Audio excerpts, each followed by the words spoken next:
Making of Dr. GPT. Harvey, I want you to tell a story in a way that think of me right now in medical school. And I want to become Dr. GPT. Tell me what should I do, what should I not do, and then how to prepare myself as a physician in an AI world.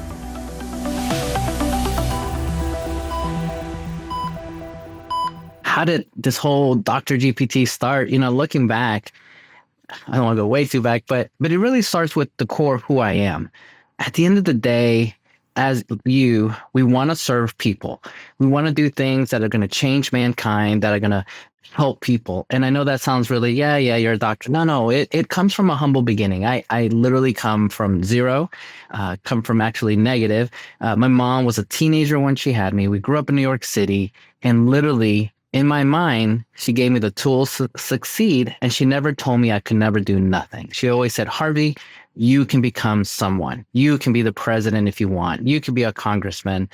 And in a good way, she brainwashed me to the point where I didn't know that I was, quote unquote, at a disadvantage until way, way after I had graduated and already practicing medicine. It kind of dawned on me. And so jumping with that core heart, that servant heart, that really has opened the doors for where I am today. So just quick background.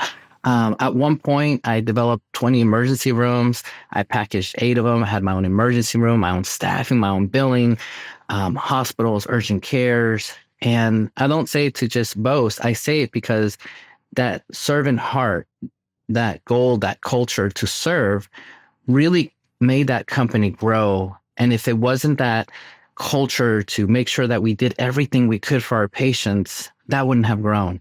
And people were driving from all over DFW to come to our locations because they knew the quality and the culture was to give. Going back to the doctors, like that question you had, like, hey, I want to be like Dr. Castro.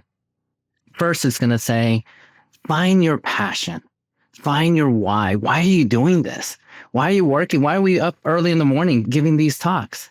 It's because our why, our heart, our goal is to give. And so with that in mind, this office, it was November 2022, and I was in this computer on this screen, and this thing called ChatGPT popped up, and I'm like, what the heck is this? I started asking it questions, and within 5 minutes, it's not like I died, but my whole life flashed. And I thought, oh my gosh, if I had this tool throughout my career, I would have killed it. Not that I didn't do well. I did very well. But I really think I would have just like beyond killed it. And literally within 5 minutes, I said, I'm going to write a book. How can we use ChatGPT in healthcare? How can we put it together and give it all these examples? And this was the year 22. That book literally, in a way, blessed me to the day. And it's all a domino. That book caused world stages to start calling me. Literally, all over the world, people were calling me like, Harvey, what is this ChatGPT? Famous influencers were coming to me saying, hey, Harvey, I want to hear you speak. And you see, it wasn't me. It was my combination of doctor of over 20 years, my combination of starting over 20 companies, the entrepreneur, and then this thirst for knowledge, which at the time was learning about AI, and it still continues. And I put all 3 worlds together. And then I started speaking from my passion, from my heart. How can I serve? And I started coming up with ideas of people were like, Harvey, I haven't seen this in a textbook. Hey, I haven't seen this in the news. Where are you finding this stuff? And I'm like, it's the combination of how I see the world and how I present it. One of the core foundations of AI, it's human plus AI working together. But it's not just any AI. It's you knowing the good, the bad, of the ugly of the AI. So when this thing hallucinates, you, the human being, are able to mold it. But then you, that entrepreneur in you, that clinical gestalt, what makes you, that uniqueness put together with AI, now you're going to create something bigger than yourself, than you alone or the AI alone. I'm just going to be honest with you. I run a Save Life AI as a company. I have 8 AI engineers. It is getting difficult for me personally to keep up. It's just becoming overwhelming. I'm just going to be honest with you. How do you deal with that mental pressure? I mean, I have a growth mindset, but man, I cannot grow that fast. Honestly, it's about your culture and your network. You see some people that like, Harvey, I don't want AI, and that's fine. You have other things that you love and you pursue. You and I are blessed in that we already like what we do. A quick analogy is it's not work for us because we love it, right? Now, the other part is like minds end up being together. They always say, give me your 5 closest people and I'll tell you really similar who you are. And it really makes you up. My conversations are a lot about AI. The circles I'm in are AI. The forums are AI. And then the nice thing, I get a little spoiled. I really appreciate everybody that follows me on social media because I get all these messages from you guys. And it really helps me because, again, it takes a village. And if I want to help the world, it's going to be a village to do this. And so what I mean by that is I get fun texts from people and, hey, have you seen this article? Hey, have you done that? And sometimes I haven't. And it's great, especially if I start getting multiple texts from the same topic. I'm like, okay, whoa, this must have not hit my radar somehow. What happened? But then I use technology like you. I'm using AI agents to go online, and there's certain things that is researching. This morning, Fox News released an article, and I just posted it on my LinkedIn, but the skinny is a man that used bromide as a salt substitute ended up in the hospital because AI told him to use bromide. And so, again, just to show you, it's that servant heart. Fox News reaches out to me because they know that if there's something I'm going to give and I'm going to work and I'm going to do it for free because again, it's just that giving. So when you do things, do it because it's your passion. But I'm going to encourage you, don't look at the dollar signs. Try not to say, oh my God, this is going to make me $1. Look at it more like this I'm going to give. And if I get back, great. And if I don't, it's okay. Find the reward in your giving. If you can change your mindset in just that giving mode, you'll see that things can follow. And again, you don't do it to receive, you do it to give. And then if it happens, great. And if it doesn't, that's okay because the reward was already given to you by you giving. Yesterday, this is such an honor. I was able to speak to the largest healthcare system in Brazil. It was the C-suite. It was the top executives for the company, and they recorded it, and they're going to give it out to all 60,000 employees. But the part that I got so excited, again, it wasn't because I got paid to speak. It was because I got a text from the CEO saying, because of your lecture, we got all these ideas and we're going to start implementing some of those ideas in AI at our hospital in Brazil. I got chilled. I was like, oh my gosh, I got to help the world. I literally got to change healthcare in a positive way. And it's the biggest one in Brazil. And Brazil's not a small country. So now I got to practice my Portuguese. Just joking. So now let's talk about Harvey. So you looked at this, you used the ChatGPT, and now finally, after years, they brought in the open access as GPT OSS. But then you wrote that book, and then you were invited to Singapore. So tell me about that story. Yeah, so this is it's all a domino. HIMSS had a specific AI healthcare in San Diego. They called me. They're like, Harvey, we heard you spoke in Portugal. We loved it because I was the European HIMSS person. And we want you to do the same in San Diego. So I speak, I come off stage, and then the manager says, hey, the Ministry of Health is here. And they asked specifically to speak to you after they just heard you speak. Would you have lunch with them? And he's like, Harvey, that was very interesting. I've never heard any of those things. And I keep up with this. Can you do that for my country? Will you be an advisor for the country of Singapore? And I'm like, oh my gosh, what an opportunity. Who says no? I was like, sure. He's like, I will work on the contract. I will send it to you and we will cover everything for you to be in Singapore and we'll take care of you and there'll be meetings, blah, blah, blah. And so it's really cool. So now let me tell you what happened the last time, what I'm allowed to share.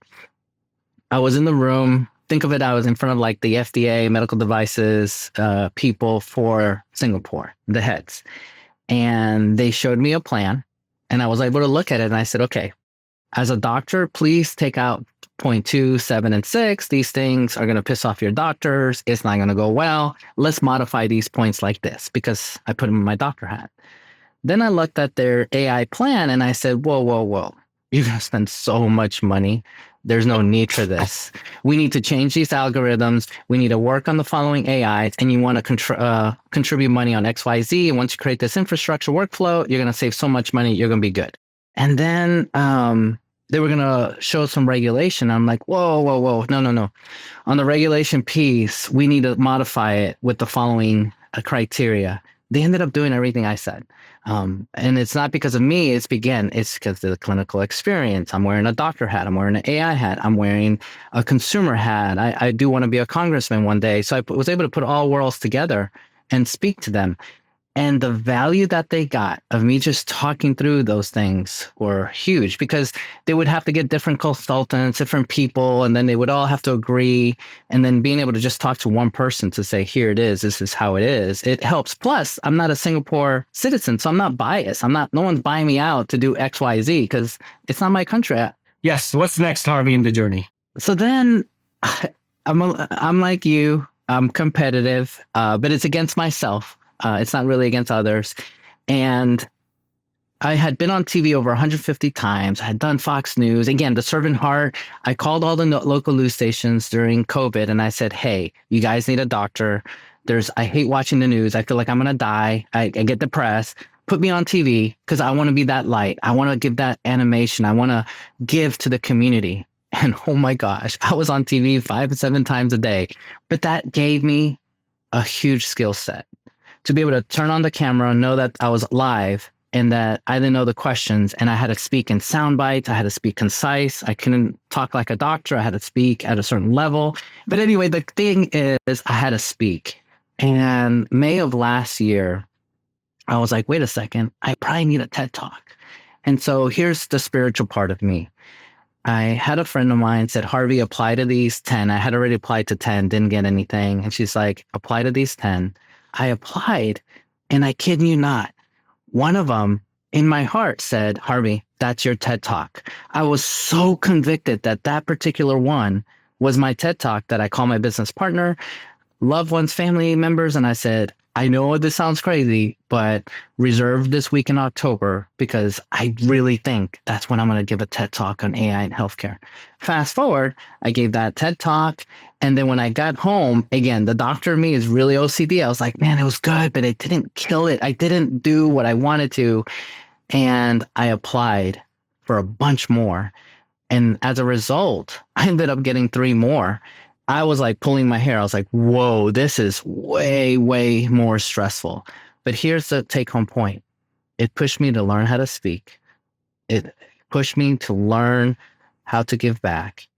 And the stakes were too high because now I knew I was going to be on huge venues and I didn't want to disappoint, because my mission, again, it's not about me, is how can I use this message, AI and healthcare, and how can I give back?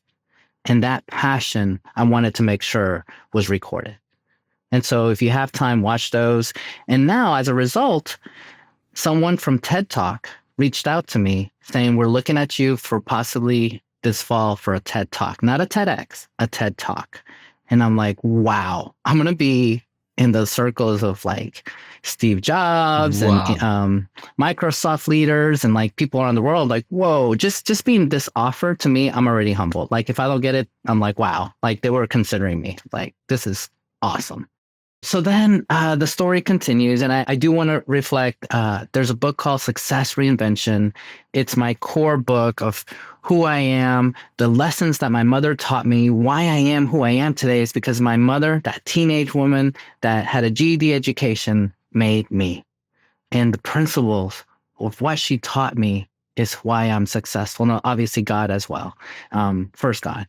Now, with that said, I want to talk about the company behind me, Phantom Space. You see, about a year ago, one of my colleagues is like, Harvey, there's only 7 astronauts in the world that have walked on the moon. And one of them is here in Dallas. And I want you to hear him speak. And I'm going to get you a front pass to meet him. I was like, who's going to say no to meet a freaking astronaut that walked on the moon? Like, I wanted to be an astronaut when I was a kid. I was like, this is cool. So I'm there. The guy sits next to me before he speaks, and I'm having dinner with him. I'm like, oh my gosh, I'm hearing stories of Neil Armstrong and about life and all this. And I'm like geeking out. I'm like, this is like so freaking cool. I'm like, this is the best night ever. Well, more comes to the story. A company called SpaceX, started by Elon Musk, had 2 individuals that were key to him. Jim Cantrell, and the basically, and then the other guy was Tom, who did the Falcon that goes up and down. And anyway, long story short, these guys, one worked with Elon Musk for 12 years and literally ran the space program, specifically the rocket engineering. These are the guys who were on the plane to Russia to buy rockets, and they couldn't buy the rockets, and they was like, Elon, let's just build a thing. And so they did. And so to me, to be in the presence of these guys, I'm like, holy cow, like this is crazy. So then the story goes, the CEO was there and he's like, Harvey, I have heard all these things about you, about AI. Will you be an advisor for my space company?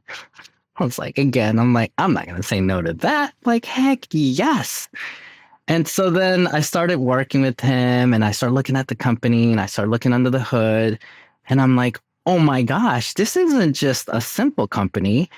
I'm going to come out of semi-retirement. I called him and I said, hey, I will be a spokesman for you. Hire me to be your spokesman. I want to be your rep. Oh my gosh, I am humbled to what he said next. He said, Harvey, I've been dying for you to come on board. If you come on board, I want to make you my chief artificial intelligence officer, flight surgeon, and partner at the C-suite with me. Amazing. I was like, oh my God. And so then I said, well, what do you want me to do? He's like, Harvey, do your AI here, teach us your AI. And then this is the part that really exciting. He said, have fun with healthcare. If you want a division in healthcare, let's build it.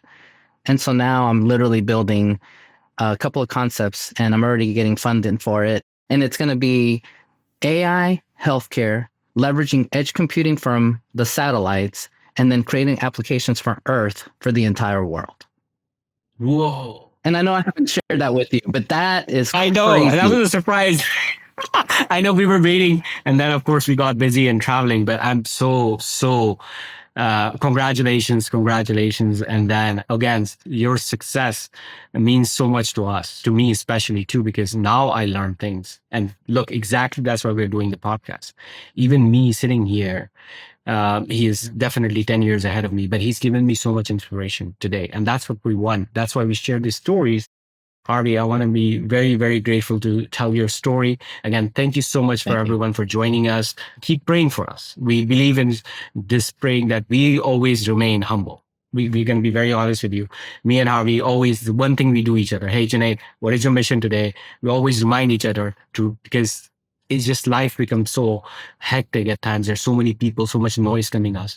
So let us also be remaining always the servant heart of always learning for Harvey.